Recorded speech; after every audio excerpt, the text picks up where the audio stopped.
The music blares, the room fills with a surge of energy, and at the center of it all stands a name that resonates across every corner of the music industry. But what happens when the man who had everything starts to lose it all? Diddy, the empire builder, the mogul, the king of hip-hop, is his reign over. And what does Eminem have to say about it? By 2003, Eminem had firmly planted himself at the top of the rap game, shattering records, breaking boundaries, and proving to the world that he wasn't just another rapper, he was a force of nature. But at the same time, Diddy, the mastermind behind Bad Boy Records, was also ascending, transitioning from Puff Daddy to P. Diddy, and soon just Diddy, constantly adapting to the changing tides of the music industry. The two men, giants in their own right, crossed paths only on rare occasions, but when they did, you could feel the tension in the air. One of those rare encounters came in 2003 when Diddy handed Eminem the Grammy for Best Rap Album. The cameras flashed, the crowd roared with applause, but something was off. Behind the smiles, both men knew there was more history than anyone could see. The music blared, its heavy bass vibrating the walls, creating an almost electric atmosphere that hummed through the room. The air was thick with the sound of animated chatter and laughter, all blending into a chorus of voices as the evening unfolded. At the center of this whirlwind of energy stood Diddy, a man whose very name was synonymous with success, power, and influence. From the gritty streets of Harlem to the polished boardrooms of corporate America, he was a force to be reckoned with. To those who knew him, he was more than just a music mogul, he was an icon. A man who had managed to amass everything the world coveted: wealth, fame, respect, and the kind of connections that made him untouchable. Politicians, billionaires, rap legends, Hollywood superstars, they all sought a piece of him. They all wanted in on his world, the world he had carefully crafted for himself. He had mastered the art of networking, and his charisma was magnetic. Diddy wasn't just a man who ran a record label, he was a cultural force, one whose influence extended far beyond music and into the very fabric of the entertainment industry. For years, he had been the undisputed king of hip-hop, orchestrating the industry's rise with the precision of a chess master. Every move he made was calculated, every decision had purpose. He was at the top of the game, and the world watched as he made the rules. At one point, even 50 Cent, a man who had once been one of Diddy's fiercest competitors, was drawn into the sphere of his influence. The two had forged a relationship, a partnership of sorts, and for a time it seemed like Diddy's empire was unstoppable. But in the world of hip-hop, nothing is ever certain, and like so many other alliances built on ambition, it wasn't long before their friendship soured. The camaraderie they once shared faded, replaced by rivalry. The same bitter competition that fueled their rise to the top became the catalyst for their fallout, and the rivalry that would come to define their careers was born. Amidst all the flashing lights, the industry parties, and the constant buzz of success, there was one name that remained untouched by it all. One artist who refused to become entangled in the web of power and wealth that Diddy had woven around himself. One artist who didn't need the glittering prizes of the music industry or the endless stream of celebrity attention. That name was Eminem. From the very beginning, Eminem had refused to play by the same rules. While other artists were busy chasing the fame, the money, and the celebrity status, Eminem kept his distance. He stayed away from the extravagant parties and the flashy appearances. His focus was never on the spotlight, it was on his craft, on his music. On staying true to himself, no matter how much the world around him was trying to pull him into its orbit. He wasn't looking for approval from the industry's elite. He didn't care for their approval nor their connections. His vision was clear from the start: to be real, to be raw, and to make music that spoke to his truth, not the truth of those around him. Eminem's rise wasn't about aligning with the giants of the game. It was about carving out his own path. While others relied on the glamour and allure of the industry's biggest names, Eminem built a career based on authenticity, integrity, and an unwavering commitment to his art. He didn't need Diddy's empire. He didn't need flashy deals or big-name cosigns. What he needed was to be heard and to make music that reflected his struggles, his pain, and his experiences growing up in Detroit. He wasn't interested in playing the industry's game. He was interested in changing the rules altogether. Eminem knew exactly what he wanted and how to get it. He didn't need to join the Hollywood elite to prove his worth, while Diddy's empire stretched him. Across the globe, Eminem kept his world tight-knit. He surrounded himself with those who understood his vision and kept his circle small, protective of the integrity he had worked so hard to build. And through it all, he never lost sight of who he was. Diddy, for all his power and influence, had always been a man who thrived in the spotlight. Eminem, on the other hand, was the kind of artist who found solace in the shadows, staying focused on what mattered to him the most: his music. In a world filled with distractions, he chose the difficult path, the one where fame was secondary to artistry. Diddy had everything: fame, fortune, connections. But for Eminem, the true power lay in staying grounded, staying real, and never losing sight of the reason he started making music in the first place. And so while Diddy was the orchestrator of an empire, pulling the strings behind the scenes, Eminem was the lone wolf, walking a path all his own. His refusal to join the spectacle was not an act of rebellion, it was an act of self-preservation. And in the long run, it would be that very refusal that would define him as an artist and a man, setting him apart from everyone else in the game. The empire Diddy had built would never fully absorb him, and the world would come to understand that this was not just a rejection of the fame and fortune, but a declaration of independence. From the very beginning, Eminem made it clear that he wasn't interested in playing by the industry's rules. While others were caught up in the glittering world of lavish parties, exclusive circles, and mingling with the elite of the entertainment world, Eminem was somewhere else, focused, determined, and resolutely independent. His attention was on honing his craft, building his reputation in the underground, and relentlessly pushing forward step by step with nothing to distract him. Unlike many who sought validation from the industry's power players, Eminem was never seduced by fame or fortune. What mattered most to him was staying true to himself, his art, and the values that shaped his identity. For him, it wasn't about arrogance, it was about principle. No amount of industry pressure could make him compromise, not even for the brightest spotlight or the richest deal. He had no interest in the sparkling empire that Diddy had created. He was driven by something much more personal: authenticity. While Diddy's empire and influence were reaching unimaginable heights, there was another shadow looming over the industry: Suge Knight. Suge was a figure unlike any other, a man whose name was synonymous with fear and power.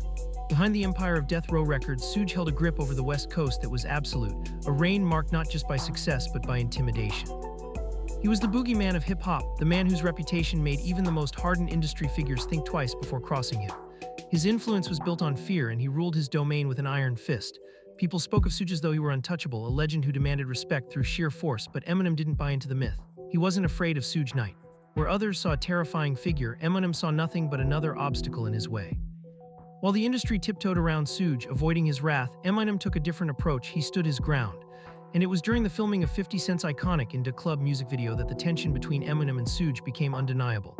Suge, as expected, showed up uninvited, rolling up to the set with his crew of Mexican gangsters, his presence radiating menace.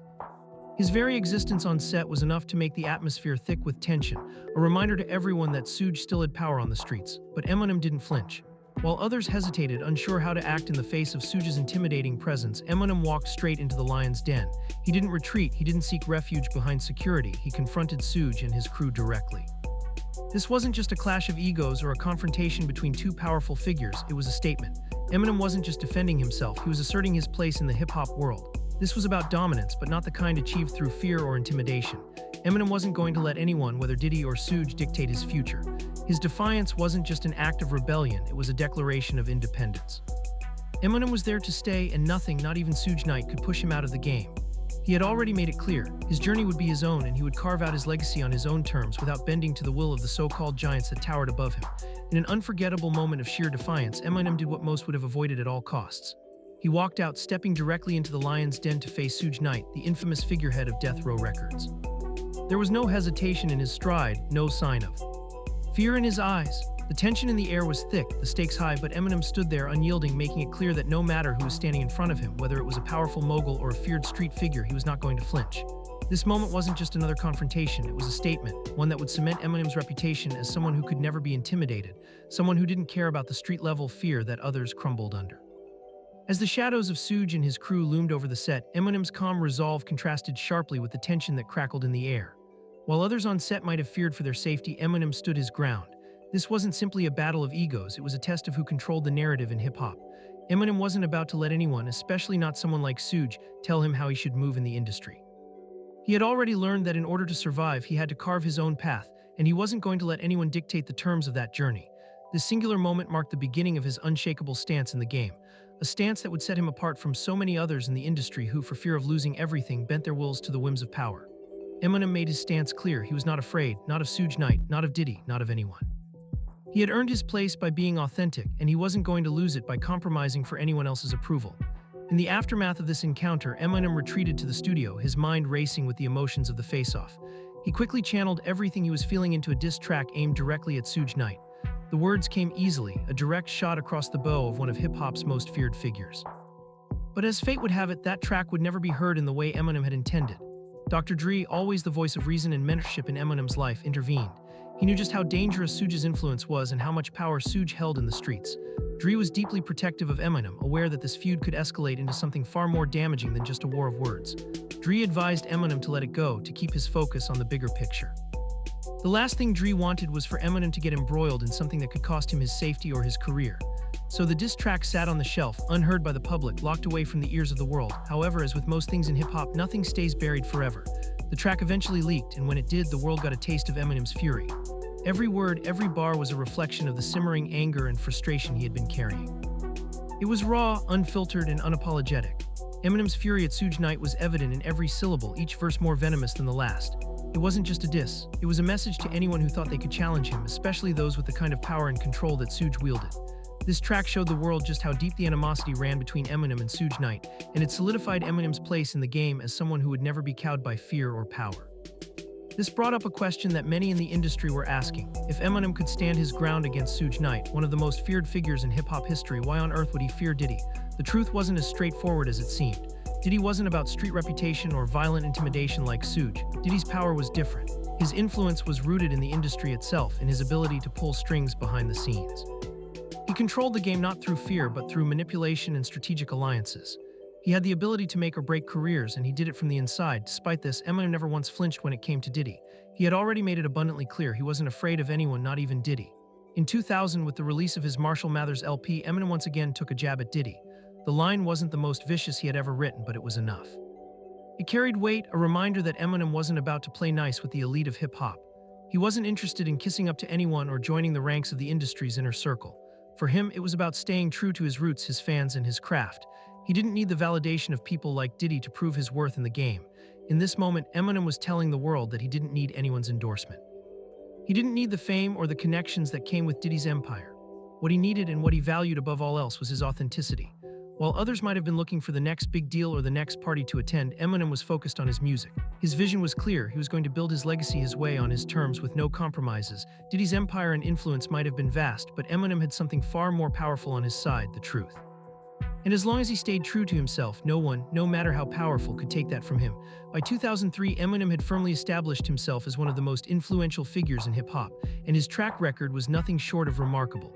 Dominating the charts, breaking records, and shattering expectations, Eminem had redefined what it meant to be a successful rapper. He wasn't just a chart topper, he was a cultural phenomenon, a lyricist who had surpassed even the most seasoned veterans in terms of both influence and skill. His rise was meteoric, and his place among the greatest lyricists in hip-hop history had been solidified. No one could ignore the impact he had on the genre. At the same time, Diddy was navigating his own transformation. Having already reinvented himself from Puff Daddy to P. Diddy, he was now simply Diddy, embracing a new phase in both his career and his public persona.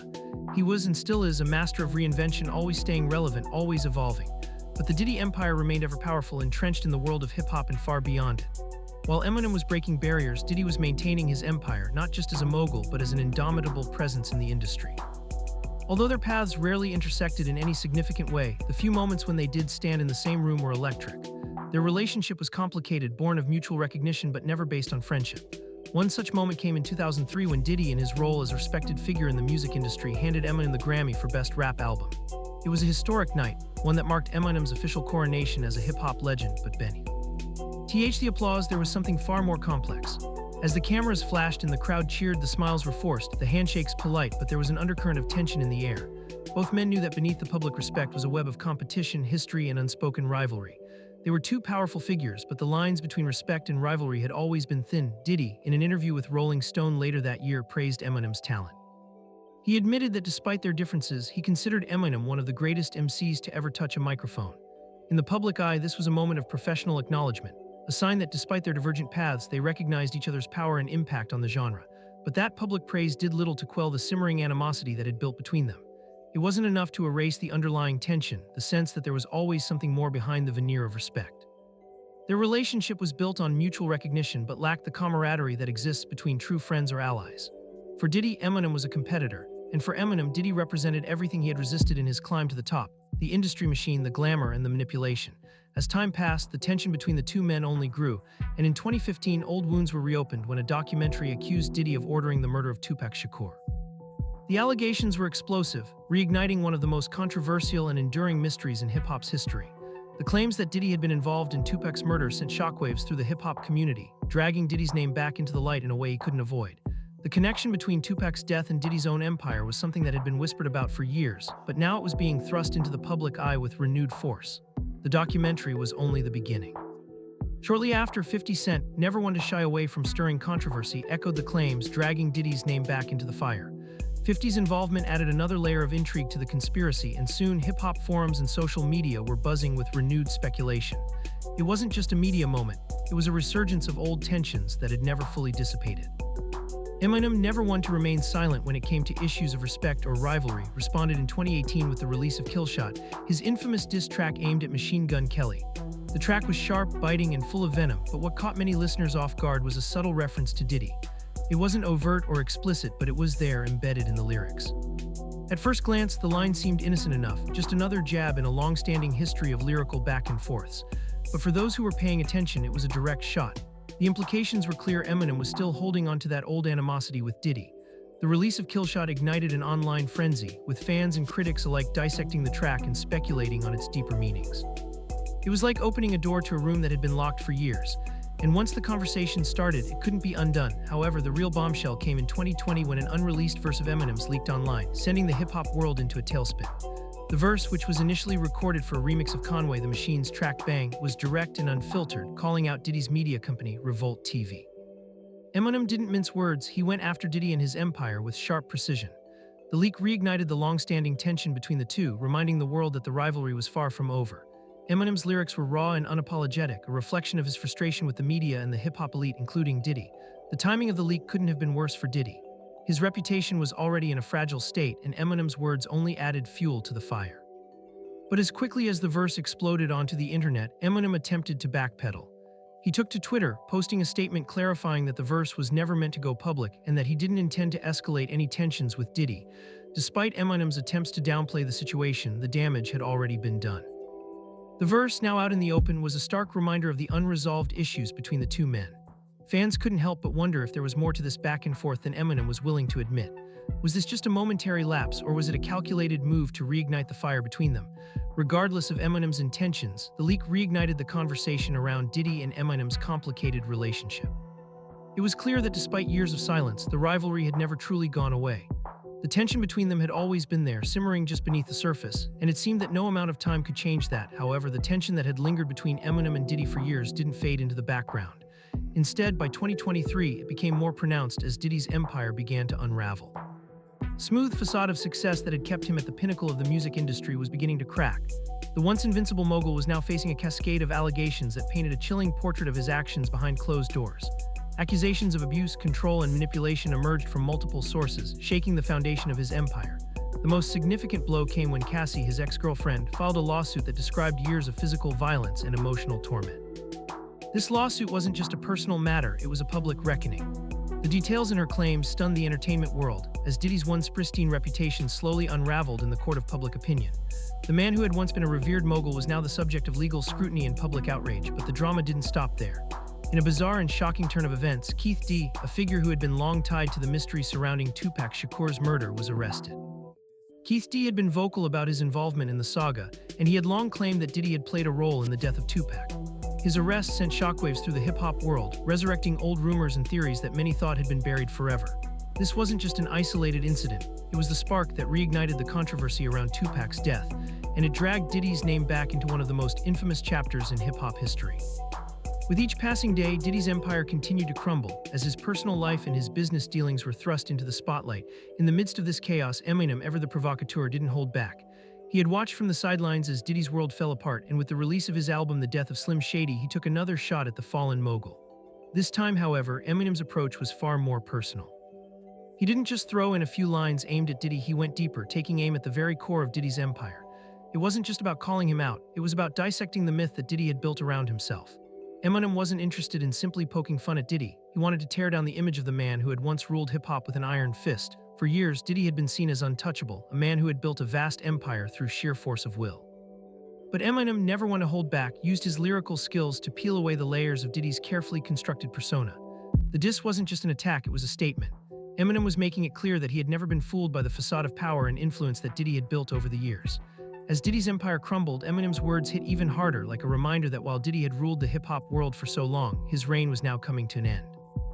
Eminem wasn't just taking shots, he was digging into the deeper issues surrounding Diddy, taking aim at the things that made his empire so successful in the first place: manipulation, control, and power. The lyrics were sharp, venomous, and unrelenting. There was no holding back, no softening of the message.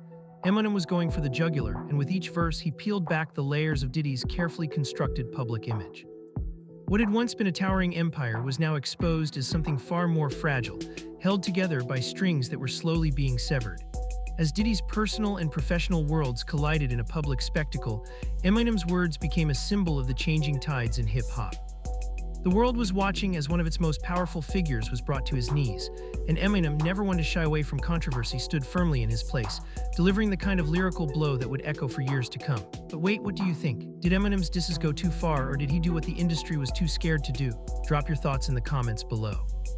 Do you think Diddy's downfall is the end of an era, or just the beginning of something bigger? If you want to hear more about the jaw-dropping moments in hip-hop history, subscribe and hit that notificati on bell so you don't miss the next video. Trust me, the drama is just getting started and you won't want to miss what's coming next.